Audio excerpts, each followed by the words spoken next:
or by chance, or what is your belief? So how would you establish or explain that God exists? Let's kind of that watch. So I mean, it's a really nice watch, like and I like it too. But so that watch there, are you going to explain to me that the watch all came by itself? Nobody created the watch, nobody designed the watch, nobody put the parts and the pieces all intricately together so that it can. Does anyone know what the argument is? It has a name and stuff. It's called the watchmaker argument. I find it really interesting that you use the watch example. Look up watchmaker argument. So the watchmaker argument, yes, that's a good way to go about it too. You're talking about design and intellectual design. Ask me the question. Ali, give us like a pointer or two. Don't elaborate too. The answer is in the Quran where Allah subhanahu wa ta'ala, he says like the 4 points where either like this world created itself. Maybe I don't. I'm an agnostic. That's why agnostic. Everyone knows the difference between an atheist and an agnostic. The atheist lacks belief in God or religion. So we'll get into more examples of active initiation. Passive initiation is what we kind of saw here. Dawah is going back to Allah subhanahu wa ta'ala, speaking about Allah Himself. Why? Because Allah is maximally perfect. So anything that has to do with maximal perfection has to be a perfect method. Right? Each of these up until the end. Okay? And we're going to practice. As we go along, we're going to practice. We're going to have sessions where we'll break you guys up and we're going to continue practicing. We're going to practice more up here. Best of our knowledge, if we have that knowledge. Okay, so we have to answer every question to the best of our knowledge. That's one way to look at it. As long as it's Yes. You want to give them wrong answers. You don't want to give a wrong answer, so you don't think we should? They will create more problems. You don't think we should? You don't know? Answer every question, right? Respond to these kind of questions. For anyone who has taken this course, Ali? It depends on which question, what kind of question they're asking. Well, any of the questions are up here. So, because if they're going to ask you like a question, limited only by what they see in today's current media, Correct. and the negative, and it is never the positive that is projected. So they look at it only from a particular way, Right. and they are absent in knowing what the whole picture is. Yeah, so they have a false image. Type of questions. What do you guys think? Travel? Offend you. What is that? To offend you. To befriend you? Offend. Offend. Okay, yeah, that makes more sense. Do you wish that people believe in God and His messenger? Very profound statement from Ali. The one who abandons lying even for the sake of fun, and I guarantee a house in the highest part of paradise for the one who has good manners. Meaning invite people with wisdom and beautiful preaching, and Allah says, and reason with them. He does say argue with them. The person rationally, then we've won the argument, and therefore our religion is the truth. So we kind of had this like false perception, and the whole things about extremism and whatnot. Do we see that just having this argumentation with our non-Muslim friend? I mean, where is it going to get us, right? Is it going to get us to a point where we convince we feel comfortable in? Did you lie about Allah and the Messenger? So, did you say anything incorrectly? And I think this is where the confidence kind of is shaky, right? Is like. Well, you think it's a contradiction, but you did. Well, because he says to kill them, but then he says don't kill them. So. Well, it's kind of like saying, like in American context. Okay, so at one point, people are like living happily under British rule, but they're actually not. Preaching this violence and this hate for other people, and he was able to conquer places just by his words and by with any sort of bloodshed. I mean, Extremists and stuff. Like your words around people. when you say it's coming from the media, I don't mean to interrupt you, but considering the thinking that we're bombing people means that there's some. But your prophet did it. Yeah, if I lived in 7th century Arabia, my answer might be different. Oh my God. You could marry a 9-year-old for some reason. What is that context? I'd personally like to know. The context of that time. Yeah, because your claim is that there's some. You get locked up for that. So it's against being American, and again, it just seems so hypocritical for you to wear a shirt like that. Actually, it's funny that you say that because there are states here in America to this day that legalize child marriage. Like which state? So we're in 7th century Arabia, where the custom was to marry women who were of young age, so 7, 8, 9 years old was completely ordinary and customary at the time. Just so you know, Muslims are everywhere, right? Whether you know that or not, we're 1 billion people. So 1 in 7. 1 billion terrorists? No, not terrorists. Okay. Well, that's how I feel. Go ahead and proceed anyway. Why did your prophet, peace be upon him, right? That's what he would say. Why did he marry a 9-year-old? Like, do you have a 9-year-old wife? Sure. Religion, everything would be great. You know, there'd be so much peace. There's just so much war right now, so many issues, and you know, like I have a question. Ultimately, I hope you guys understand that I'm just playing devil's advocate because these are real situations that do occur in the Dawah field. As Muslims, we have great answers for every single contention here. And you know, it is such a shame because we are so blessed. We see empirically with our eyes. I know. We see bombings happening all over the place. New York City, it's all over. And it is a tragedy. I mean, this is the look at the reality. President of the United States. I mean, paying these women, you know, paying them and doing these things and then denying them. You know, you have to be careful the way that you look because everything that we look. Good. Thank you. Ah, wonderful to hear. So what can I do for you? Interested in Islam or do you have Well, some questions? I don't know if I'm interested in Islam, to be honest. I mean, I'm looking here. It looks like you have some. What are you giving out? Some? Are you recruiting for ISIS or what? This question: why are you dressed like that? This is not how an American should dress. I mean, we know how we dress today. You know, you're supposed to dress like an actual American, and the way you're wearing this is so intimidating. Like the way I see right now, I just see like a Caucasian ISIS person. You know, we've had like people from. Look, I'm Richard, you're Mark, you're supposed to be like me. Why are you dressed like this? So, I dress like this because I like to keep myself modest. You know, needless to say, I don't exactly have the biggest biceps over here, you know. I have the keg six-pack, you know, no. You know, I try to be nice and modest. You know, for me, it's comfortable, it's a way of life. For me, I love God with a passion. God. You mean you like killing for God? Oh, no. Well then, No, in fact, on a serious note, Mark. He's not God. Yeah, but still, what I'm saying. What I'm saying here is that you believe. Is Dios God? Yeah, Dios is God. Why is Dios God? It's a totally different word. Yeah, but Allah is a new God.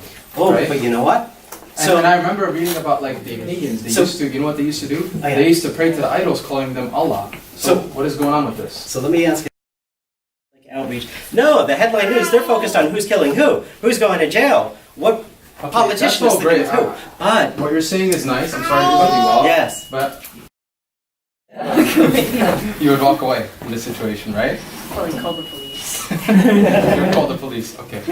All right. Good. Jazakallah khair. Thank you for your patience. You said harassment. All right. We need someone else. Mark, you want to? What the title? Title of the book. No, this is atheism. I'm saying like there's a book that's very comprehensive. So that, yeah, I'm absolutely sure. It comes from the Quran, right? But I see what you're saying, and we're actually releasing a few books related to that, inshallah. So we have one on the Eternal Challenge, which was a separate class we did. We have one on ESETs. We have this one on atheism. But in terms of the Go Rap method,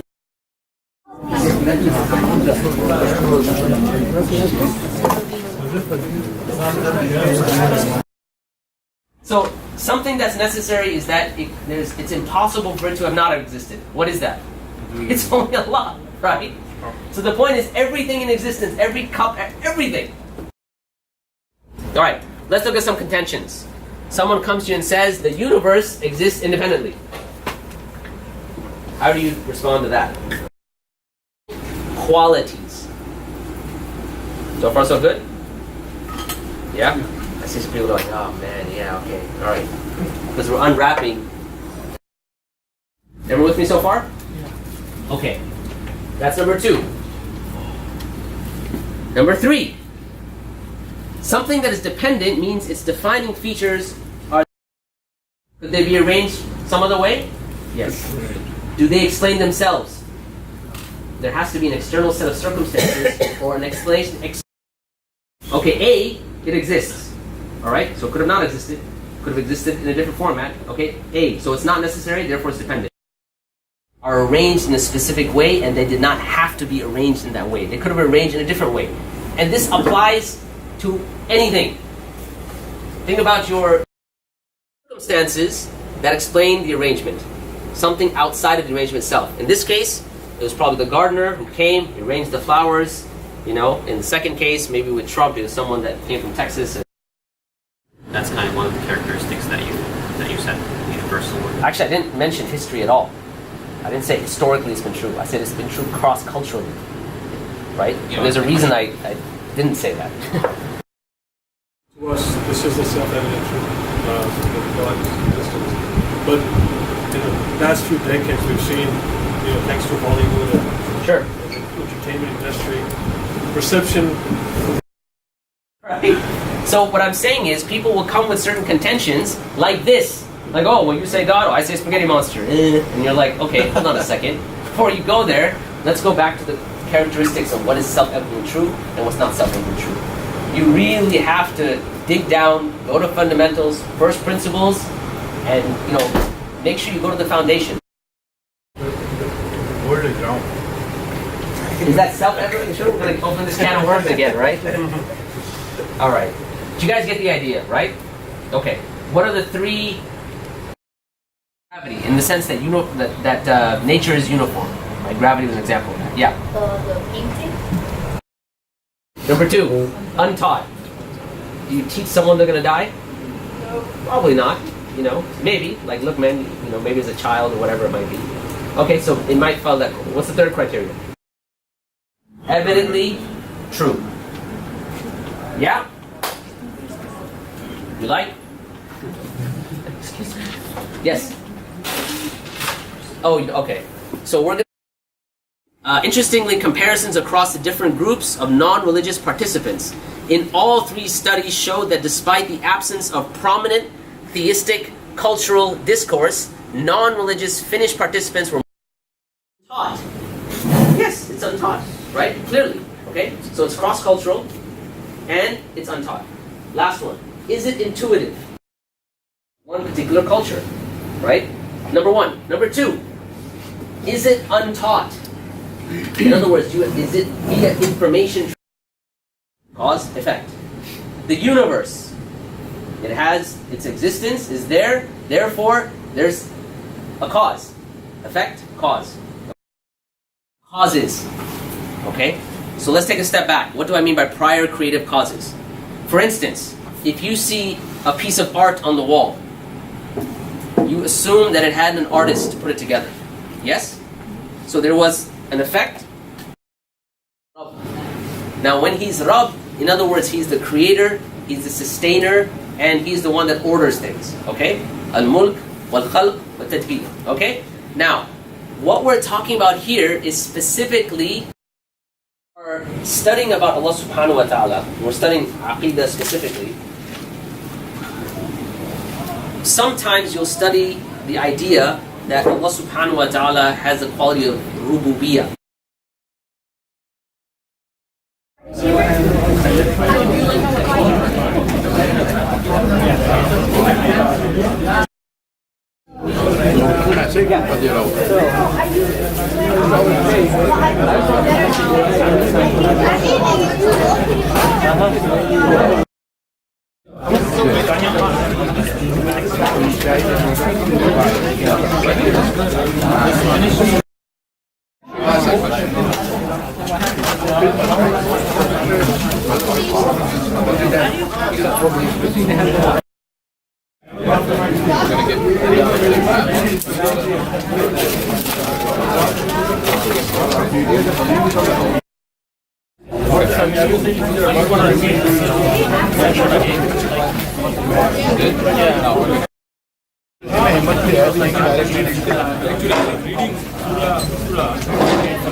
Is it basketball like pool?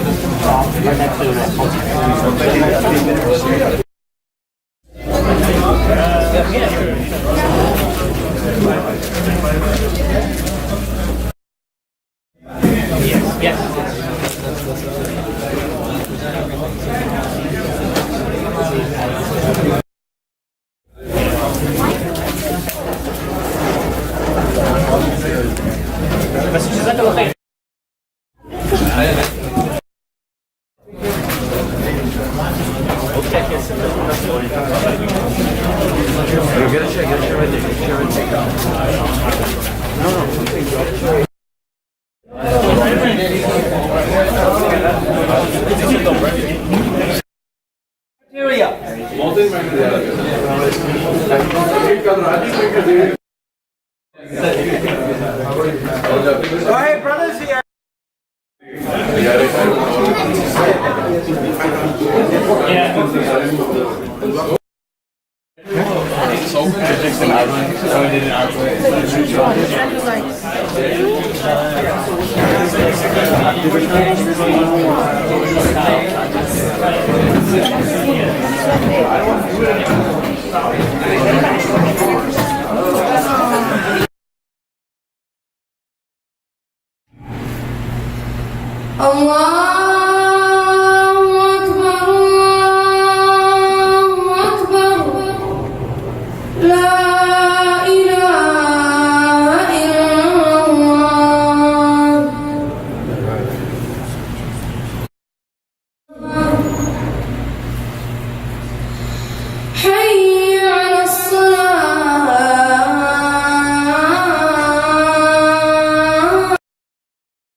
That we wanted to provide as an organization to the people coming. If you haven't registered for this, also register for to teach people about Islam. And so we came up with a Da'i award so that people can come and take part in many of the places that we give da'wah in.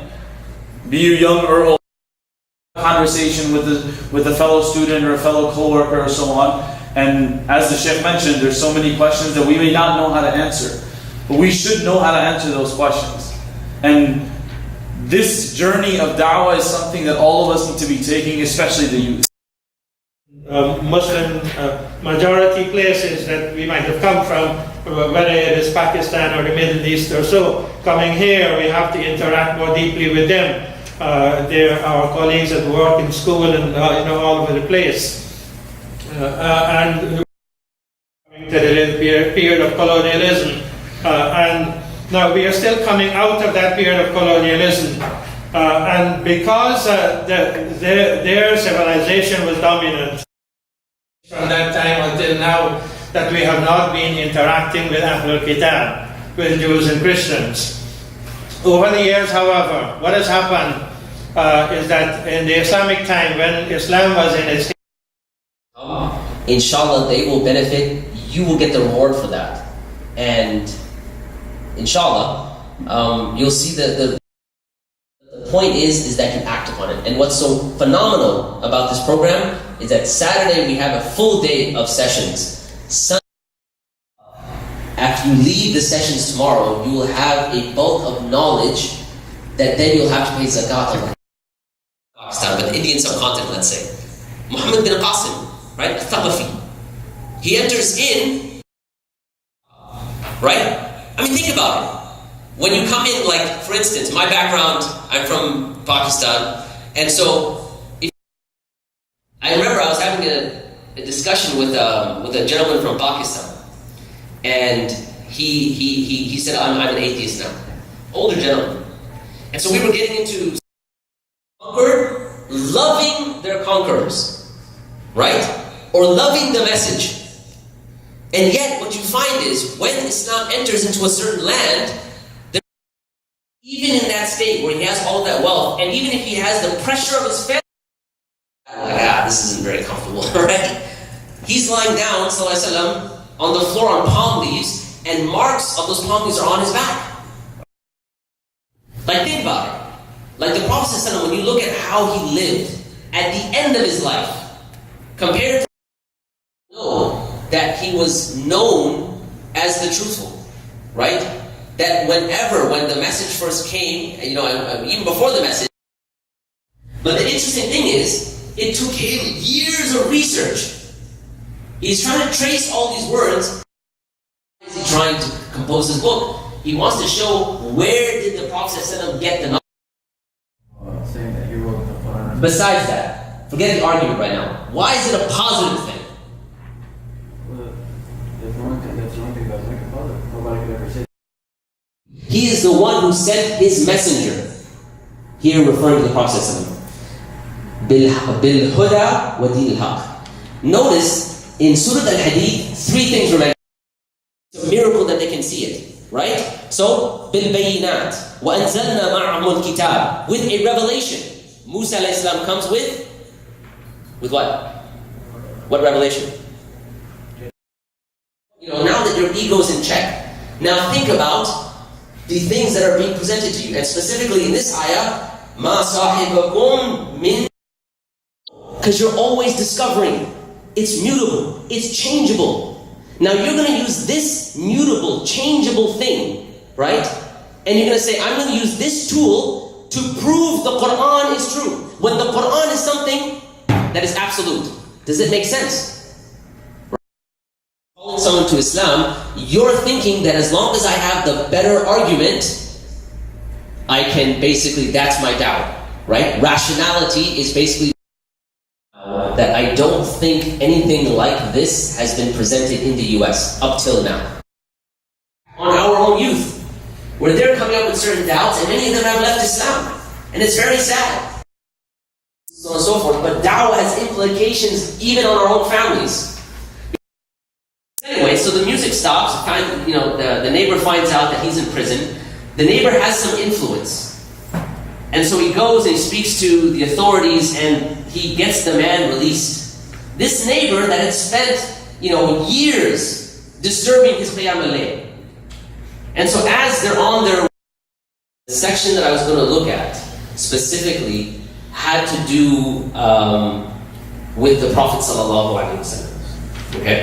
Now, content and things like that, but just give you some highlights and give you like a certain. What I wanted to do very quickly is basically mention that is the divine reality. So if you go on Amazon, I think it's like $20, $25, something like that. Tomorrow we'll be having a drawing. Everyone, the first 40 people per class, 50 people. So was there. It says, Allah subhanahu wa ta'ala says in chapter 3, verse 104, وَلْتَكُمْ مِنْكُمْ أُمَّةٌ يَدْعُونَ إِلَى الْخَيْرِ وَيَأْمُرُونَ بِالْمَعْرُوفِ وَيَنْهَوْنَ عَنِ الْمُنْكَرِ. Over. The 2 courses that will be ran all day from 11. If you're interested in psychology and kind of tying it to dawah, that would be services. So how to, for example, someone takes shahada, how do you follow up with them? What are some approaches? What are some guidelines you can take, some systematic ways that you can take to make sure the person is well-rounded with Islam? How to convey the message of Islam using modern-day technology, whether that be billboards or just social media, just different approaches as to how to connect people. Maybe even idle talk. I think this is kind of an icebreaker for us all, right? So perhaps this is something that we should contemplate on and just maybe internalize. So self-internalize and see, do you feel confident enough to have an effective conversation with someone if they come up to you and ask you such a the message behind the story of the Prophet ﷺ, his biography, his seerah, effective map as to how to convey the message of Islam and establish an effective dialogue that's based on compassion, reason, and intellect. And so we cover and the course is titled Intro to Dawah Methodologies, or just Intro to Dawah Methods in short. And the course is meant to be a level 1 course for those